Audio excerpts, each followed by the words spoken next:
ஏங்க எங்கே போயிட்டு வரீங்க அப்படின்னு கேட்டேன். எனக்கு வேண்டப்பட்ட ஒருத்தரை பார்த்து. ஆஸ்பத்திரிக்குன்னார். எந்த ஆஸ்பத்திரிக்குன்னே? மாட்டு ஆஸ்பத்திரிக்குன்னார். என்ன விஷயம்னே? மாமனாருக்கு உடம்பு சரியில்லை, அதுதான் மாட்டு ஆஸ்பத்திரிக்கு போயிட்டு வரேன்னார்.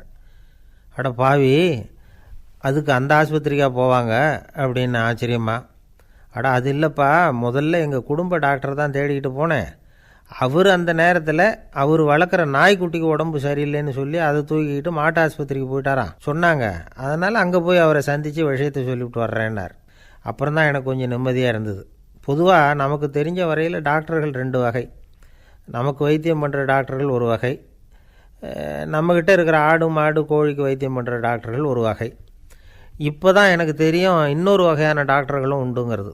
அது யாருன்னா பூச்சிகளுக்கு வைத்தியம் பண்ணுற டாக்டர்கள், அதாவது பூச்சி டாக்டர்கள். வெளிநாடுகளில் அப்படிலாம் கூட சில பேர் இருக்கிறாங்க. பிரிட்டனில் யார்க்ஷயர் வட்டாரத்தில் ராதர்ஹாம் அப்படின்னு ஒரு ஊர். அங்கே ஒரு விலங்கியல் மருத்துவர், பேர் டாக்டர் லான்ஸ் ஜெப்சன். அவர் ஆஸ்பத்திரி வாசலில் பார்த்தீங்கன்னா தினமும் நிறைய பேர் நின்றுக்கிட்டு இருப்பாங்க. கையில் கண்ணாடி குடுவை, தகர டப்பா இப்படி ஏதாவது இருக்கும். அதுக்குள்ளே ஏதாவது பூச்சிகள் இருக்கும். அதுக்கு வைத்தியம் பண்ணுறதுக்காக வந்தவங்க தான் அவங்கெல்லாம். சிலந்தி பூச்சி, பல்லி, தேளு, பாம்பு இப்படி ஏதாவது இருக்கும். பொழுதுபோக்காக சில பேர் நாய், பூனை, கிளி, மைனா, புறா இப்படி ஏதாவது வளர்க்குறாங்கல்ல, அது மாதிரி இப்போல்லாம் தேளு, பல்லி, பாம்பு, பூச்சி இதையெல்லாம் வளர்க்க ஆரம்பிச்சிட்டாங்களாம். இது ஒரு புது ஃபேஷன். இப்போ கூண்டுக்குள்ளே டப்பாக்குள்ளே போட்டு வளர்க்குறது, அதுக்கு ஏதாவது நோய் வந்துட்டுதுன்னா வைத்தியம் பண்ணுறதுக்கு டாக்டர்கிட்ட வந்துட வேண்டியது, இப்படி இந்த பழக்கம்லாம் நிறையா வந்துட்டுது. ரத்தம் உறிஞ்சிற அட்டைகள் கூட இவங்ககிட்ட வைத்தியத்துக்கு வருதான். சிலந்திகளில் செங்கால் சிலந்தின்னு ஒரு வகை. மத்திய அமெரிக்க காடுகளில் இது அதிகம். சிலந்திகள்லேயே ரொம்ப விலை உசந்தது இந்த ரகம்தான். கால்களில் சிவப்பு கோடுகள் இருக்கும். இந்த இனம் இப்போ குறைஞ்சிக்கிட்டே வர்றதுனால சர்வதேச விதிகளின்படி இவற்றின் ஏற்றுமதி இறக்குமதிக்கு தடை விதிக்கப்பட்டிருக்குது. அதனால் இதை வளர்க்குறவங்க வீட்டுக்குள்ளேயே இனவிருத்தி மூலமாக பெருக்கி விற்பனை பண்ணிட்டு வராங்களாம். அந்த வகை சிலந்திகள் தான் இப்போ வைத்தியத்துக்கு அதிகமாக வருதான். சரி, இதுக்கெல்லாம் எப்படி வைத்தியம் பண்ணுறாங்க? முதல்ல அதை குளிர்பதன பெட்டியின் வழுவழுப்பான சுவரில் விட்ட உடனே அதெல்லாம் மெதுவாக இறங்கி வரும். அப்போ அதன் நோயை கண்டுபிடிக்கிறது சுலபம். அப்புறம் அதுக்கு கிருமிகளை கொல்லக்கூடிய மருந்துகளையோ வலி நிவாரண மருந்துகளையோ கொடுப்பாங்க. கால் உடைஞ்ச சிலந்திகளுக்கு பசையை கொண்டு ஆப்ரேஷன் பண்ணுவாங்க. சில சிலந்திகளுக்கு உடைஞ்ச காலை எடுத்துட்டால் புதிய கால் வளர்ந்துடும். சிலந்திகளை மனிதர்கள் கையில் எடுக்கிறப்போ அது பயந்து போய் கீழே குதிக்குது. அதனால் கால் உடஞ்சி விடுது, இல்லைன்னா வயிறு சேதமடையுது. அந்த நிலைமையில் வர்ற சிலந்திகளுக்கு மயக்க மருந்து கொடுத்து ஆப்ரேஷன்லாம் கூட பண்ணுறாங்களாம். பார்த்திங்களா பூச்சிகளுக்கு வந்த வாழ்வே. நம்ம ஊர்லேயும் வீடுகளில் பூச்சிகள் வளர்க்குறது உண்டு. ஒருத்தர் வந்தார், எனக்கு 3000 கரப்பாம்பூச்சி அவசரமாக தேவைப்படுது, எங்கே கிடைக்கும்னு கேட்டார். கரப்பாம்பூச்சியா? அது என்னத்துக்குன்னு கேட்டோம். அது வேறு ஒன்றும் இல்லை, நான் குடியிருக்கிற வாடகை வீட்டை காலி பண்ண போகிறேன். வீட்டு சொந்தக்காரர் என்ன சொல்கிறாருன்னா, இந்த வீட்டுக்கு நான் குடி வந்தப்போ எப்படி இருந்ததோ அதே நிலைமையில் விட்டுட்டு போகணும்னு வீட்டுக்காரர் சொல்லியிருக்கிறார், அதனால தான் கேட்டேன் அப்படின்னார். ஐயா, என்னுடைய நூல் வெளியீட்டு விழாவுக்கு அவசியம் நீங்கள் வரணும் அப்படின்னு கூப்பிட்டார் ஒருத்தர். எப்போ வரணும்னு கேட்டேன். அடுத்த வாரம்னார். சரி, புத்தகம் தயாராகிட்டுதா அப்படின்னேன். நாளைக்கு தான் அச்சிக்க கொடுக்க போகிறேன்னார். என்னங்க இது, புத்தகம் அச்சிடுறதுக்கு முன்னாடியே அழைப்புதழை அச்சடிச்சுப்பிட்டீங்களே அப்படின்னு கேட்டேன். அதனால் என்னங்க, அந்த காலம் மாதிரியா இப்போல்லாம் அச்சுக்கலை எவ்வளவோ முன்னேறியாச்சுங்க. Linotype, monotype, phototype, laser இப்படி என்னென்னமோ வந்தாச்சு. இன்றைக்கி கொடுத்தா நாளைக்கே புத்தகம் தயார் அப்படின்னார். இப்படி இந்த அளவுக்கு முன்னேறி இருக்கிற இந்த அச்சுக்கலை ஆரம்பத்தில் எப்படி இருந்தது தெரியுமா? அந்த காலத்தில் காகிதம்னா என்னென்னே தெரியாது. அப்படி ஒன்று கண்டுபிடிக்கப்படவே இல்லை. அப்போல்லாம் எதையாவது ஒன்று எழுதணும்னா அதுக்கு ஆட்டு தோலை தான் பயன்படுத்தி இருக்கிறாங்க. கண்ணுக்குட்டி தோல் கூட அதுக்கு உபயோகப்பட்டு தான். ஐரோப்பாவில் இருந்த பாதிரியார்கள் தோலில் எழுதப்பட்ட புத்தகத்தை தயாரிக்கிறதுல ரொம்ப கெட்டிக்காரங்களாம். எகிப்து, அப்புறம் மத்திய தரைக்கடல் ஓரத்தில் உள்ள நாடுகள், இங்கெல்லாம் தோல் தான் எழுதுபொருளாக பயன்பட்டு வந்திருக்குது. ஆனால் நம்ம நாட்டில் ஓலைச்சுவடிகளை எழுத்துக்கு பயன்படுத்தியிருக்கிறாங்க. எழுதுறதுக்கு தோலை பயன்படுத்தினவங்க பிறகு பேப்பரைஸ் அப்படிங்கிற கோரை புல்லை அதுக்கு பயன்படுத்தினாங்களாம். இதெல்லாம் அப்படி கொஞ்சம் கொஞ்சமாக கண்டுபிடிச்சிட்டு வந்திருக்கிறாங்க. அந்த புல்லை கச்சிதமாக நறுக்க வேண்டியது, நல்லா பதப்படுத்த வேண்டியது, அதுக்கப்புறம் அதில் எழுத வேண்டியது, அவ்வளவுதான். பேப்பருங்கிற சொல்லே இந்த பேப்பைரஸ் அப்படிங்கிறதுலேருந்து வந்தது தான். அதுக்கப்புறம் தான் காகிதம் வந்தது. இதை முதல்ல சீன நாட்டில் தான் கண்டுபிடிச்சாங்க. அது வந்த பிறகு அச்சு எந்திரம் கண்டுபிடிக்க வேண்டிய அவசியம் ஏற்பட்டது. அதை கண்டுபிடிச்சவர் ஜெர்மானிய அறிவியல் அறிஞர் ஜான் கூட்டன்பர்க். அச்சு கலைக்கு அடித்தளம் அமைச்சவர் அவர் தான். ஜெர்மனியில் மெயின்ஸ் அப்படிங்கிற ஊரில் 1399 பிறந்தார். அவரோட மாமன் ஒருத்தர் உலோக வேலையில் வல்லவர். அவர்கிட்ட அந்த வேலையை கற்றுக்கிட்டார். அதோட வைரக்கற்களை பட்டை தீட்டுறதுலேயும் ரொம்ப தேர்ச்சி பெற்றிருந்தார். இளம் வயசுலேயே சும்மா இருக்க மாட்டாராம். எதை செஞ்சாலும் அதை திறமையாக செய்வாராம். அவர் தான் முதல்ல மர அச்சு எழுத்துக்களை உருவாக்கினார். அது மேலே மை தடவி பிரதிகள் எடுத்தார். அதுக்கப்புறம் உலோக எழுத்துக்கள், முதல்ல காரியம், அப்புறம் இரும்பு, அப்புறம் கலப்பு உலோகம், பிறகு அச்சடிக்கிறதுக்கு எந்திரம் ஒன்றையும் உருவாக்கினார். முதல்ல பைபிள் அச்சடித்தார். 1468 அவர் இறந்து போனார். 16ஆம் நூற்றாண்டில் மேலை நாடுகளிலிருந்து மர எழுத்துக்களை கொண்டுக்கிட்டு தமிழ்நாட்டில் கிறிஸ்துவ நூல்களை அச்சிட்டாங்க. அப்போல்லாம் அச்சகங்கள் போதிய அளவுக்கு இங்கே இல்லை. அதுக்கு என்ன காரணம்னா, இந்தியர்கள் அச்சகங்களை நடத்தக்கூடாது அப்படின்னு சட்டம். 1835 வரைக்கும் அந்த சட்டம் நடைமுறையில் இருந்தது. இந்த நிலைமையில் அங்கேயும் இங்கேயுமா 1-2 அச்சகங்கள் ஆரம்பமாச்சு. 1713 தரங்கம்பாடியில் லூத்தரன் மிஷன் அச்சகம், அதே ஆண்டில் சென்னையில் எஸ்பிசிகே அச்சகம். இது ரெண்டும் தான் இந்தியாவில் முதல்ல தொடங்கப்பட்ட அச்சகங்கள். ஆட்டுத்தோல்லையும் ஓலைச்சுவடியிலையும் எழுதப்பட்ட எழுத்துக்கள் இன்றைக்கி எங்கேயோ போயிடுது. ஆனால் நம்ம ஊரில் எழுத்தாளர்கள் நிலைமை தான் ஒன்றும் சொல்லிக்கிறது மாதிரி இல்லை. நம்ம ஆள் ஒருத்தர் சொன்னார், சார், நான் சொந்தத்தில் ஒரு அச்சாபீஸ் வச்சுருந்தேன், இப்போவும் வச்சுருக்கிறேன். அதனால் என்னுடைய படைப்புகளை புத்தகமாக வெளியிடுறதில் எனக்கு ஒன்றும் கஷ்டம் இல்லை. வருஷத்துக்கு ஒரு புத்தகம் எழுதி வெளியிட்டுருவேன். 15 வருஷமாக இலக்கிய உலகத்துக்கு இப்படி சேவை செஞ்சுக்கிட்டு வர்றேன்.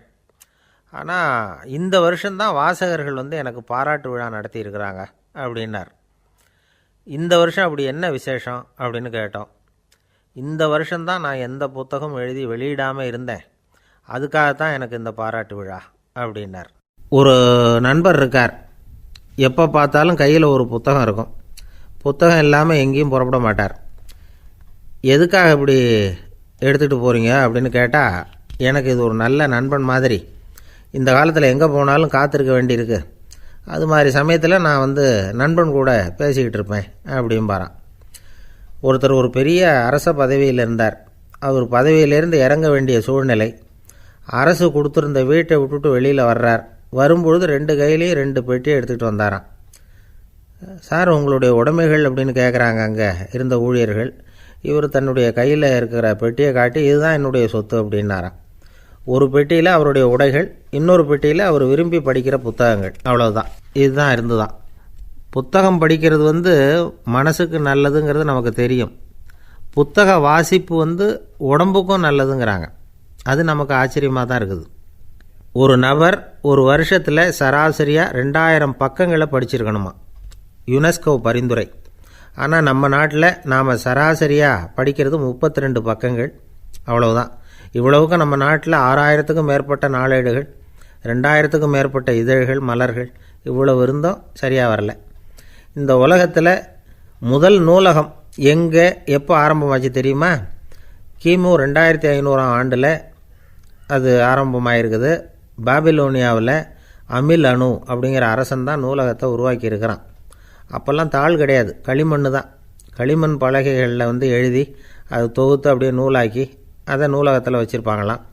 அரசருடைய நூலகத்தில் 1000க்கும் மேற்பட்ட நூல்கள் இருந்ததாக வரலாற்று குறிப்பு இருக்குது.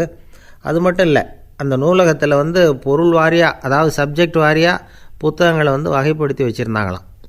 அதில் மிச்சம் இருந்த ஒரு 25 களிமண் பலகை புத்தகங்கள் இன்றைக்கும் பிரிட்டிஷ் அருங்காட்சியகத்தில் இருக்குதான். அச்சு தாள் இதெல்லாம் ஏற்பட்டதுக்கப்புறம் அமைக்கப்பட்டது தான் பிரான்சில் இருக்கக்கூடிய பாரிஸ் நூலகம். 1480 பிரெஞ்சு மன்னர் 11ஆம் லூயி இந்த நூலகத்தை அமைச்சாராம். ஆனால் அப்போல்லாம் அரசர்கள் மட்டும்தான் நூலகத்தை பயன்படுத்த முடியுமா.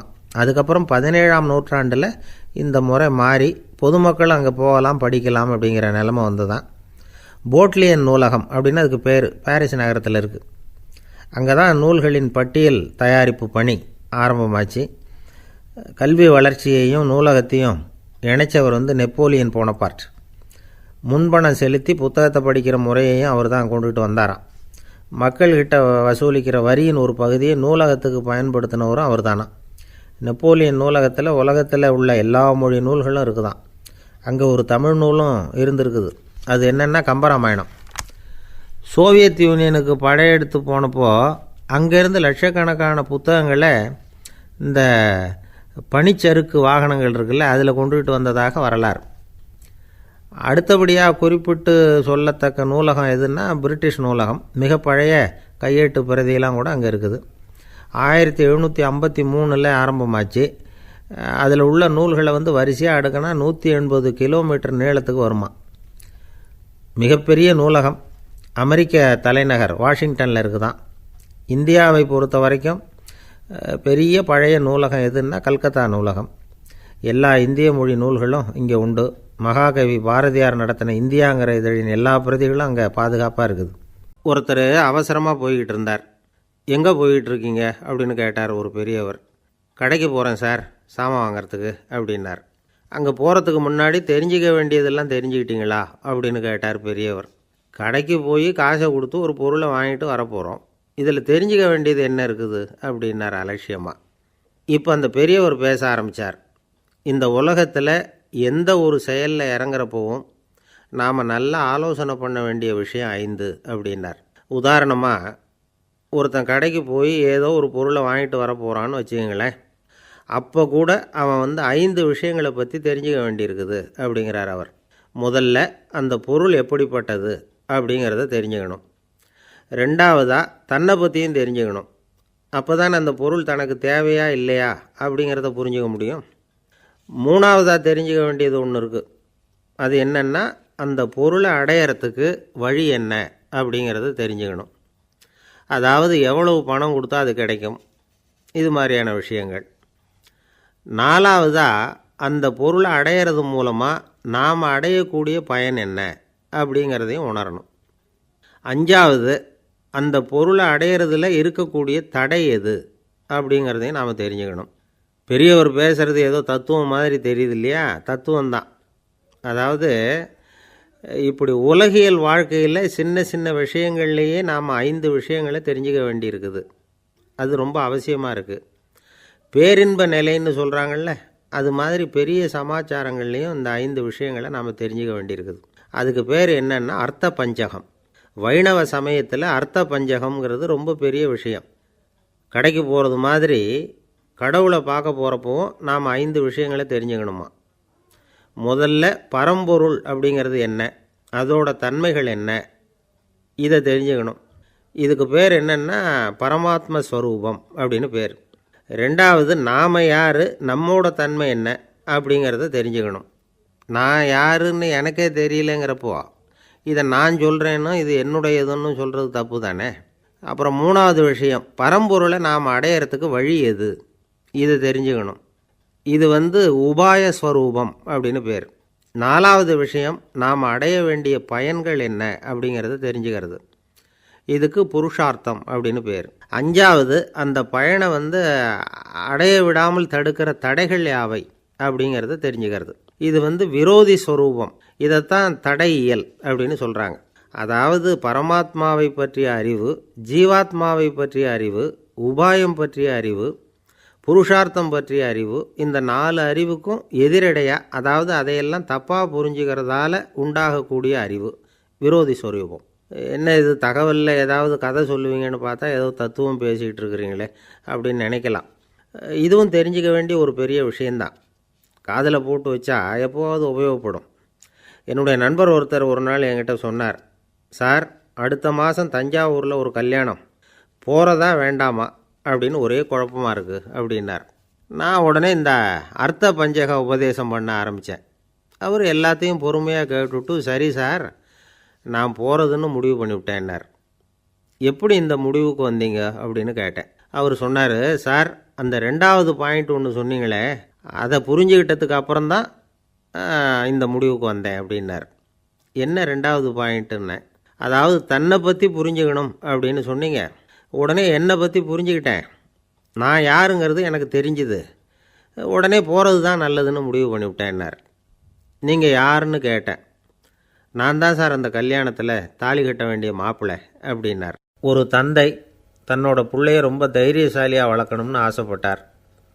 அதுக்காக அவனை கூப்பிட்டு உட்கார வச்சு இப்படி உபதேசம் பண்ணார். இதை பாருப்பா, நான் உன்னாட்டம் இருக்கிறப்போலாம் எதுக்கும் பயப்பட மாட்டேன், ரொம்ப துணிச்சலாக இருப்பேன். ஒரு நாள் ஒரு அப்பாவி எலியை ஒரு பூனை துரத்திட்டு ஓடிச்சு. நான் உடனே என்ன செஞ்சேன் தெரியுமா? அந்த பூனையை பிடிச்சேன், அது வாலில் ஒரு பட்டாசு சரத்தை கட்டினேன், கொளுத்தி விட்டேன், படபடன்னு வெடிக்க ஆரம்பிச்சுட்டுது.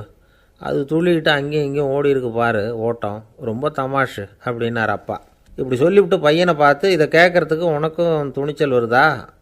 நான் என்னுடைய செயலை நீ கேட்குறப்போ உனக்கு துணிச்சல் வருதா அப்படின்னு கேட்டார். வருதுன்னா பையன். எப்படின்னா அப்படிங்கிற விவரத்தையும் சொன்னான் அவன். அதாவது எலியை விரட்டினத்துக்காக பூனை வாலில் பட்டாசு கொளுத்துனீங்க நீங்கள், பூனையை விரட்டினத்துக்காக உங்கள் கழுத்தில் பட்டாசு சரத்தை மாட்டினா என்னென்னு தோணுது எனக்கு அப்படின்னு நான் பையன். பையனோட துணிச்சல் அப்பாவே நடுங்க வச்சுட்டுது. அது சரி, ஒரு அப்பா பிள்ளைக்கு இப்படியா உபதேசம் பண்ணுறது? எல்லாருக்கிட்டையும் அன்பாக பழகிறது எப்படி அப்படின்னு சொல்லி கொடுக்கணும். பிஞ்சு உள்ளங்களில் நஞ்சை தூவலாமா? ஒரு நாள் விநாயகர் ஒரு பூனையோடு விளையாடிக்கிட்டு இருந்தாராம். அப்படி ஆசையாக விளையாடிக்கிட்டு இருந்தப்போ அவரோட கை நகம் தவறுதெல்லாம் பூனையோட முகத்தில் பட்டுவிட்டு தான். அது ஒரு சின்ன கீறலை உண்டாகி விட்டுது.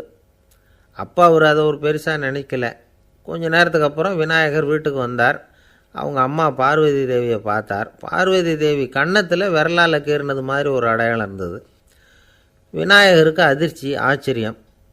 நம்ம அம்மா இந்த உலகத்துக்கே தாயார், அப்பேற்பட்ட அவங்க முகத்திலேயே கீறலை உண்டாக்கக்கூடியவங்க யாராக இருக்க முடியும் அப்படின்னு யோசனை பண்ணார். தாயே, உன்னுடைய கன்னத்தில் இந்த வடு எப்படிம்மா ஏற்பட்டதுன்னு கேட்டார். குழந்தாய், இது நீ செஞ்ச காரியம்தான்ப்பா, உன்னுடைய கை நகம் கீறினதுனால ஏற்பட்ட வடு தான் இது அப்படின்னாங்க அவங்க. விநாயகர் திடுக்கிட்டு போட்டார். எப்படிம்மா அது? நான் எந்த காலத்துலேயும் ஒன்று அப்படி கீறினதாக எனக்கு நினைவு இல்லையே அப்படின்னார். இன்னைக்கு காலையில் ஒரு பூனையை கீறினதை நீ மறந்துட்டியா அப்படின்னாங்க அந்த அம்மா.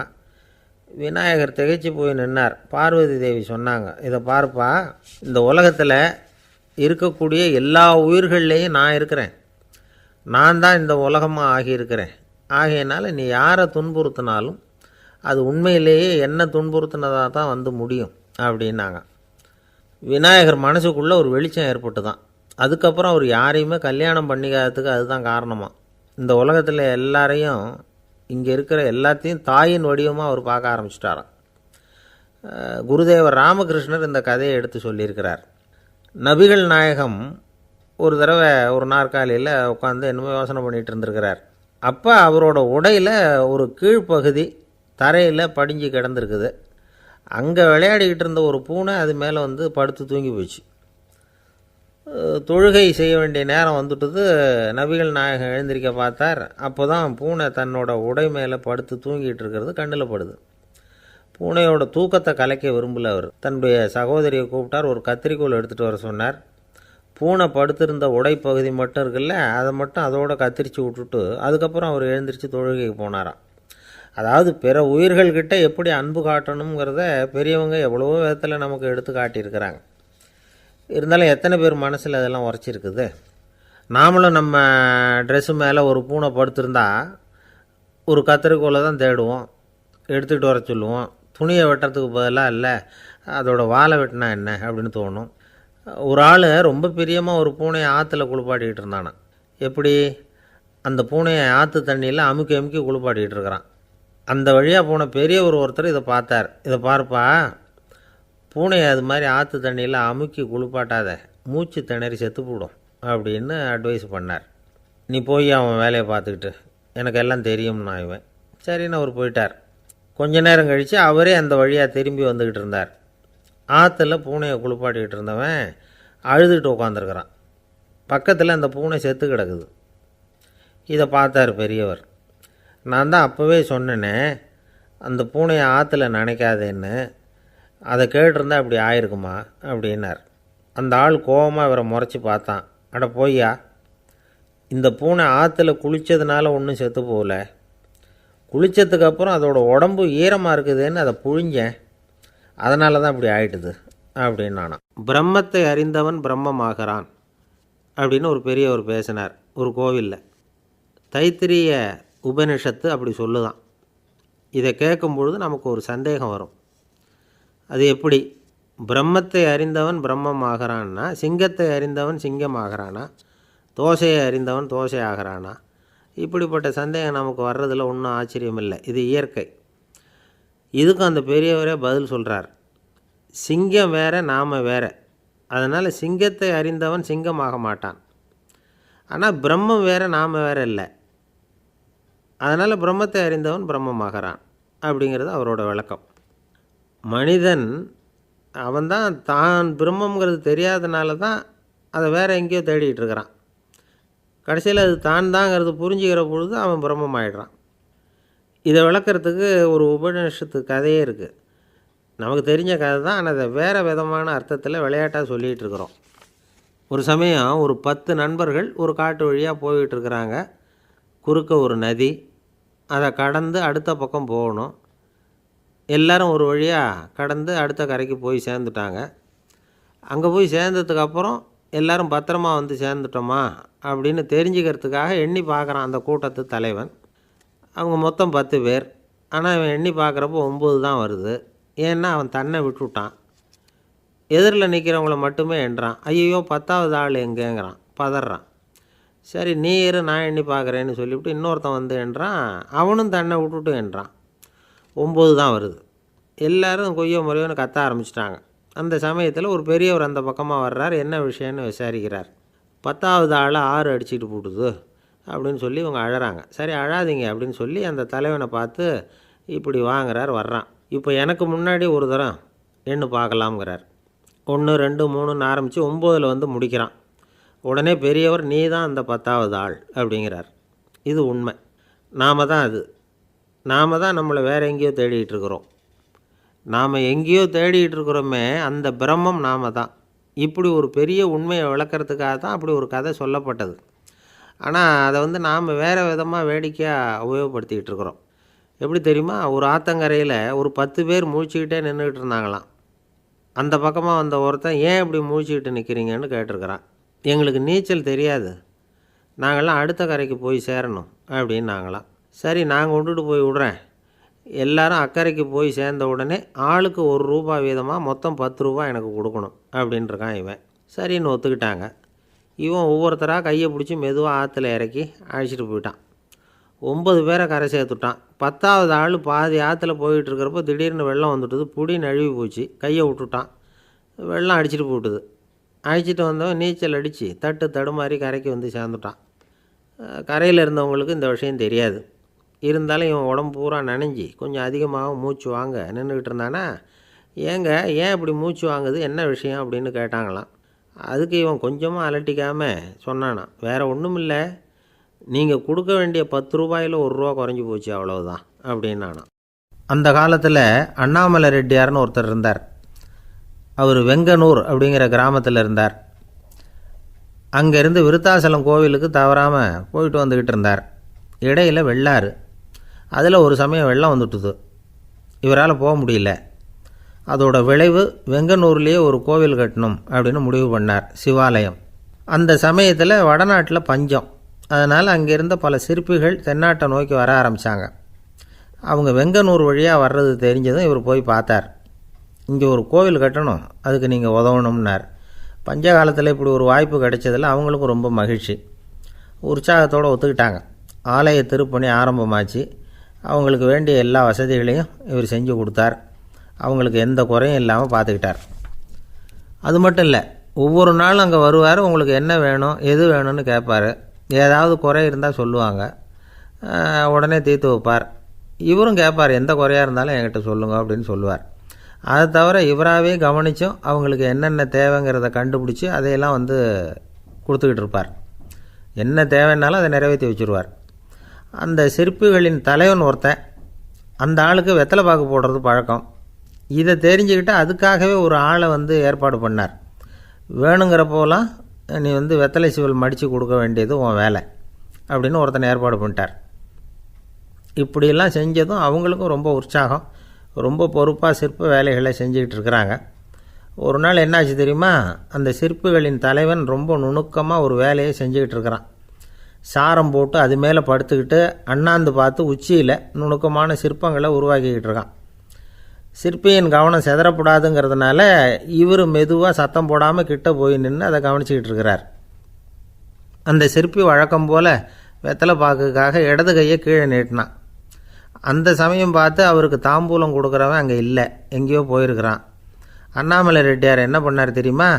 தனக்காக கொடுக்கப்பட்ட தாம்பூலத்தை வாங்கி சிற்பியின் கையில் கொடுக்குறார். அவன் வாங்கி போட்டுக்கிட்டான். இது என்ன இன்னைக்கு வெத்தலை சீவல் வேறு மாதிரி இருக்குது, வாசனை தாம்பூலமாக இருக்குது அப்படின்னு யோசனை பண்ணிவிட்டு கீழே திரும்பி பார்க்குறார். பார்த்தா ரெட்டியார் மறுபடியும் சிற்பி கை நீட்டும் பொழுது கொடுக்கறதுக்காக தாம்பூலத்தை மடித்து வாங்கி வச்சுக்கிட்டு தயாராக நிற்கிறார். சிற்பிக்கு அதிர்ச்சி. உடனே பொத்துன்னு கீழே குதிச்சான். ஐயா, என்ன இது நீங்களா அப்படின்னா. இவர் சொன்னார், நான் ஒன்றும் தப்பு பண்ணலையே, உன்னுடைய கை புண்ணியம் செஞ்ச கை, கோயில் கட்டுற கை, அந்த கைக்கு தாம்பூலம் கொடுக்கறதுல என்ன தப்பு அப்படின்னாராம். ஏற்கனவே பஞ்சத்தில் அடிபட்டு வந்த எங்களை நீங்கள் ஆதரித்ததே பெரிய விஷயம். இந்த செயல் என்னை ஒரு பெரிய கடனாளி ஆக்கிவிட்டுது. ஐயா, எங்களுக்கு உணவு உடை இதை மட்டும் நீங்கள் கொடுத்தா போதும், ஊதியம்னு எதுவும் வாங்க மாட்டோம் அப்படின்னு நானும். அந்த சிற்பி எவ்வளவோ வற்புறுத்தியும் எதுவும் வாங்கிக்கலையாம். இந்த செய்தியை தமிழ் தாத்தா டாக்டர் ஊவேசா சொல்லியிருக்கிறார். அந்த காலத்தில் எப்படிப்பட்டவங்கள்லாம் வாழ்ந்துருக்கிறாங்க பாருங்கள். இந்த காலத்தில் ஒருத்தர் கோவில் கட்டினார், வேலை செய்கிற எல்லாருக்கும் சாப்பாடு போடுவார். சிற்ப வேலை செஞ்சுட்டு சாப்பிட வர்ற ஒவ்வொருத்தர் கையையும் அன்பாக பிடிச்சி முத்தம் கொடுத்து உள்ளே அனுப்புவார். அந்த கைகளுக்கு நீங்கள் கொடுக்குற மரியாதையாது அப்படின்னு கேட்டாங்க. அது இல்லைங்க, ஏற்கனவே முதல் பந்தியில் சாப்பிட வந்தவன் மறுபடியும் வர்றானான்னு கண்டுபிடிக்கிறதுக்காக கையை பிடிச்சி மோந்து பார்க்குறேன் அப்படின்னாராம் அவர். ஒரு ஆள் ராமகிருஷ்ணரை தேடி வந்தான். அவன் கையில் 1000 பொற்காசுகள் வச்சுருந்தான். அதை அவர்கிட்ட கொடுத்து இதை ஏற்றுக்கணும் அப்படின்னு ரொம்ப பணிவாக கேட்டுக்கிட்டான். அவர் பார்த்தார், இது எனக்கு தேவையில்லை, ஆனாலும் உன்னுடைய மனசை புண்படுத்துறதுக்கு நான் விரும்பலை, அதனால் நீ கொடுக்குறத வாங்கிக்கிறேன்னார். வாங்கிக்கிட்டார். அப்புறம் கேட்டார், இதை பாரு, இனிமேல் இதெல்லாம் என்னுடைய இது தானே அப்படின்னார். ஆமாம், அதையெல்லாம் நான் உங்களுக்கே கொடுத்துட்டேன் அவன். சரி, இப்போ நீ எனக்காக ஒரு காரியம் பண்ணணும்னார். என்ன செய்யணும்னு சொல்லுங்கன்னா, இந்த நாணயங்களையெல்லாம் எடுத்துக்கிட்டு போய் கங்கை நதியில் எரிஞ்சுட்டு வா அப்படின்னார். இவனுக்கு அதிர்ச்சியாக போச்சு. என்ன பண்ணுறது, இனிமேல் அது முடியாதுன்னு சொல்ல முடியாது. ஏன்னா அந்த நாணயங்களையெல்லாம் அவருக்கே கொடுத்துட்டான். இனிமேல் அதெல்லாம் இவனுடையது இல்லை. பேசாமல் அவ்வளவையும் அள்ளிக்கிட்டு ஆத்தங்கரைக்கு போனான். போனவன் ரொம்ப நேரம் திரும்பியே வரல. ராமகிருஷ்ணருக்கு சந்தேகம், என்ன ஆச்சு அந்த மனுஷனுக்கு, காசுகளோடு அந்த கங்கையில் குதிச்சுட்டானா, போகும்பொழுதே ஒரு மாதிரியாக தான் போனான், போய் என்னன்னு பார்த்துட்டு வாங்க அப்படின்னார். அங்கே இருந்த ஒருத்தர் ஓடி போய் பார்த்தார். அவர் போய் பார்க்கும்பொழுது அவன் அங்கேயே இருந்தான். அதுக்கப்புறம் அவர் திரும்பி வந்தார். விவரத்தை சொன்னார். அதாவது அவன் கங்கை கரையில் உட்காந்துக்கிட்டு ஒவ்வொரு நாணயமாக 1 2ன்னு எண்ணி வீசிக்கிட்டு இருக்கிறான். அவனை சுற்றி ஒரு கும்பல் நின்றுக்கிட்டு அவனை தடுத்துக்கிட்டு இருக்குது அப்படின்னு விவரத்தை சொன்னார் போயிட்டு வந்தவர். இதை கேட்டதும் ராமகிருஷ்ணரே புறப்பட்டு அங்கே போனாராம். என்ன இப்படி பண்ணிகிட்ருக்கிற, நான் உன்னை அந்த நாணயங்களை கங்கையில் வீசி எறிய சொன்னேன், நீ ஏன் அதை எண்ணிக்கிட்டு இருக்கிற அப்படின்னார். பழக்கம்தான் காரணம், நான் ஒவ்வொரு நாளும் ஒவ்வொன்றா சேமித்து வச்சேன். இன்றைக்கி என்கிட்ட நிறைய இருக்குது, உங்களுக்கு ஒரு 1000 நாணயங்களை கொடுக்கணுங்கிறது என்னோடய ஆசை அப்படின்னா. இப்போ ராமகிருஷ்ணர் சொன்னார், ஒரே நேரத்தில் எல்லாத்தையும் சம்பாதிச்சிருந்தா நீ எண்ணுறது பொருத்தமாக இருக்கும். எல்லாத்தையும் இழக்கும்போது ஒவ்வொன்றா எண்ணிக்கிட்டு இழக்கிறதுங்கிறது சரியான செயல் இல்லை. அதனால் ஒரே தடவையாக எல்லாத்தையும் தூக்கி எறிஞ்சிடும் அப்படின்னார். இது இழப்பது அப்படிங்கிற ஒரு உயர்ந்த நிலை. இதை நாம் யதார்த்த வாழ்க்கையில் சம்மந்தப்படுத்தி பார்த்து குழப்பிக்கிட்டு இருக்கக்கூடாது. இழக்கிறேன்னு சொல்லிக்கிட்டு இருக்கிற காசையெல்லாம் ஆற்றுலையும் குளத்துலையும் கொண்டு போய் எரிஞ்சிட்டு வாங்க அப்படின்னு உபதேசம் பண்ணுறதாக யாரும் நினச்சிடக்கூடாது. இதில் நாம் புரிஞ்சிக்க வேண்டியது என்னென்னா, எதையாவது ஒன்றை இன்னொருத்தருக்கு கொடுக்கணும் அப்படின்னு விருப்பப்பட்டால் அதை மனப்பூர்வமாக கொடுத்துடணும். கொடுத்துட்டு அதையே நினச்சிக்கிட்டு இருக்கக்கூடாது. நம்மால் ஒருத்தர் ஒரு 100 ரூபா நோட்டை தன்னுடைய நண்பர் ஒருத்தர்கிட்ட கொடுத்து, இது உனக்கு தான் வச்சுக்கோ அப்படின்னார். அவர் பார்த்தார், இது இனிமேல் எனக்கு தானே சொந்தம் அப்படின்னார். ஆமான்னார் அவர். அப்படின்னா எனக்காக நீ ஒரு உதவி செய்யணும்னார். சொல்லுங்கள் செய்கிறேன்னார் அவர். இந்த 100 ரூபா நோட்டை தீ வச்சு கொளுத்தி விடுன்னார். இவர் அதிர்ச்சியாகி அவரை பார்த்தார். இப்போ அவர் சொன்னார், நீ எனக்கு அன்பாக கொடுத்தது இது, இந்த நோட்டு கள்ள நோட்டுங்கிறது எனக்கு முன்னாடியே தெரியும், சீக்கிரம் கொளுத்தி விடு, அதுதான் நம்ம 2 பேருக்குமே நல்லது அப்படின்னாராம்.